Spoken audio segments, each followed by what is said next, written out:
Hey guys, it's Mike here at Deconstructing the Game, coming at you with a Cyberpunk 2077 video for anyone who still cares, because we all know Cyberpunk 2077 has become somewhat of a dry well in relation to new content and patches that we were meant to get at the end of this year, but CD Projekt Red have gone on record to say it won't be until 2022. So I decided I would take a look at an area I wanted to explore for quite some time, and that is the Hammer Club.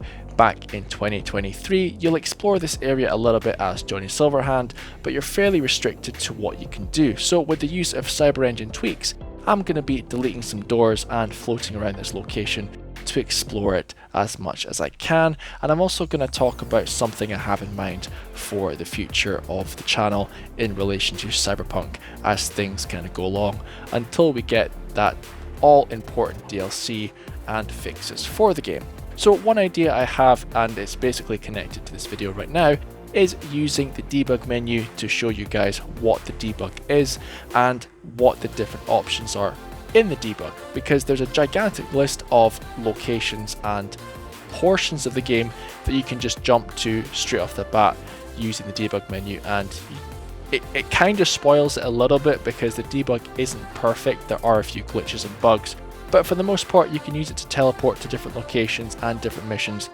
just have a play about. And there's also some cutscenes that are created in the debug as well, which I find somewhat interesting. I mean, it's a little bit weird to see, but if you like exploring the game or breaking the game, it's kind of fun. So in the Hammer Club, which is probably the biggest club in the game for its footprint size, you can spawn in some of the characters and the mosh pit from a different debug. And I have to say, if these guys here were in different clubs around Night City, instead of it being kind of empty space, it would look so much better. These NPCs are just shells and you can walk straight through them, but at a distance it looks really crowded, it looks fantastic, and I wish that the clubs in Night City were all like this and packed. If you were a bouncer in these clubs, this is all you would see. Trust me, I know, crazy people dancing everywhere and no fun at all. But NPC density, you're gonna have fake NPCs for scenes like this because the computer, well, my computer would explode if all these were actual real NPCs. But it looks cool, it looks awesome, I really enjoy this. So hopefully, if anyone's got a mod out there, you can kind of make the clubs look more lived in, I guess.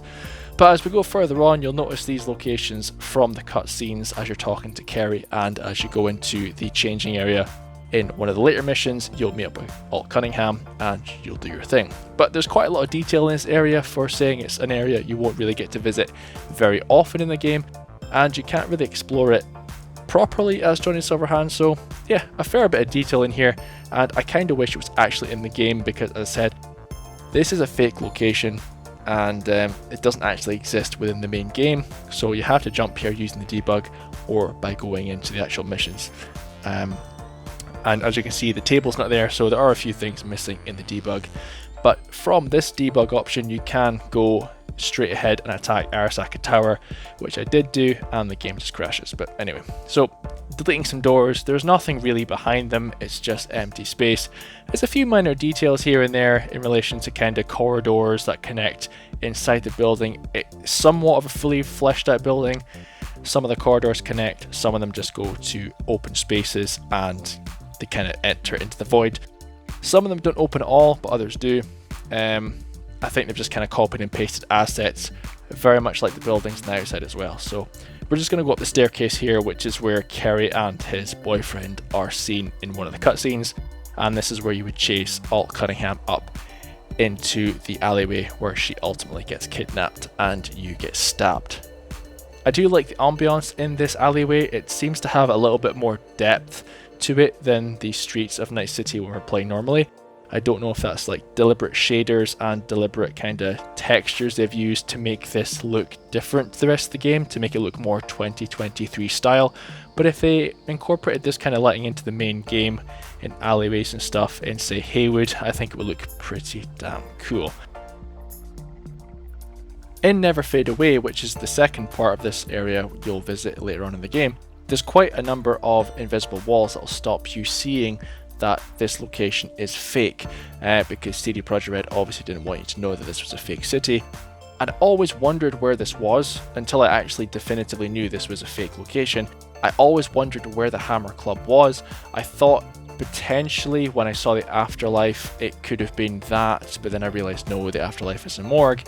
And then I thought potentially the Hammer Club could have been the Atlantis Club, and then I realised the Atlantis is in a different location.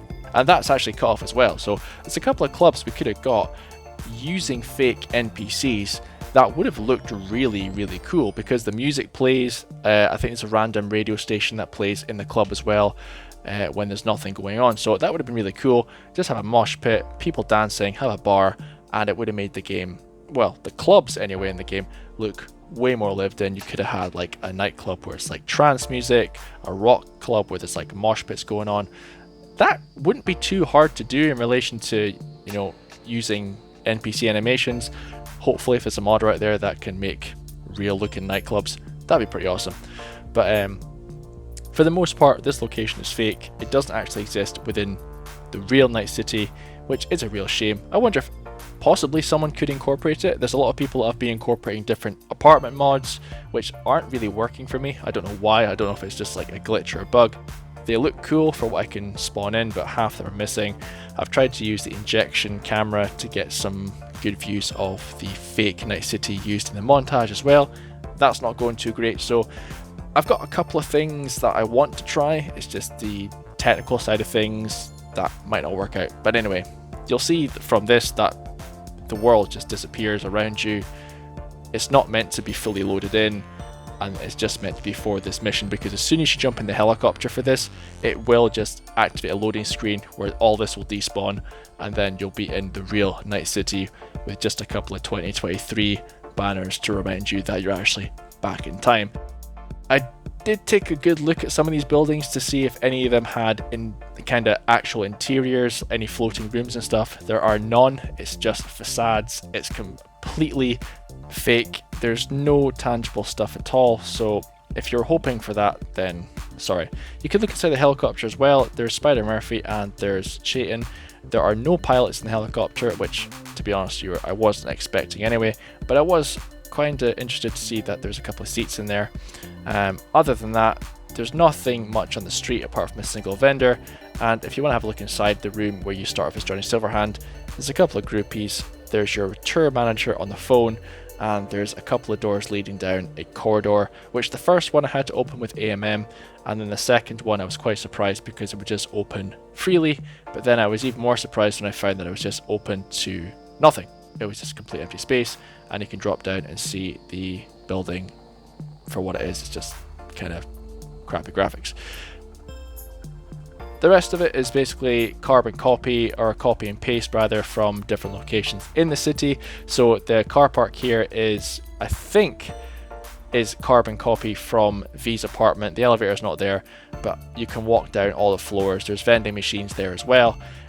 Really low poly graphics for buildings, which you weren't meant to see, and floating AC units as well. So that's the Hammer Club. I'm going to be doing more for the debug options and showing you different weird and wonderful things about Cyberpunk for anyone who's interested, and I'm going to try and transition, I said this before, into different games. It's just quite hard right now because there's not a lot of games I'm interested in, and some of the re-releases are not that great. So I'm going to try and focus a little bit more on the weird side of Cyberpunk, some of the things that normal people wouldn't really look at. But if you want to look at the PC debug menu, I'm going to provide a list with all those areas, and we're going to look at them as well, just to see what they are. It's good to be back, guys. A very random video of the Hammer Club. Hopefully someone can reintroduce us into the game, and hopefully we can get some more lived-in nightclubs as well. If you're a modder watching this, crack on with that. Hopefully it's a mod that works, because I've not been having a lot of luck with mods recently, and I was hoping to release a Mods of the Month video for some of the ones that I thought looked really cool. I just can't get them working. So once I get those working, if I can get them working, we'll have a Mod of the Month video coming up as well. If you want to check out more of the channel, if you're new to these videos, check it out on YouTube. We also have a Discord server where we talk about Cyberpunk as well. It's gone a little bit quiet just now just because there's not much content coming out for Cyberpunk, but if you have any ideas or you want to see more, check out the Discord and we'll chat back. And we also have a Patreon as well if you want to check us out for the future. We'll be doing different videos and different content for different games as things move forward. So thanks for watching, guys. My name's Mike, and as always, I'll catch you later.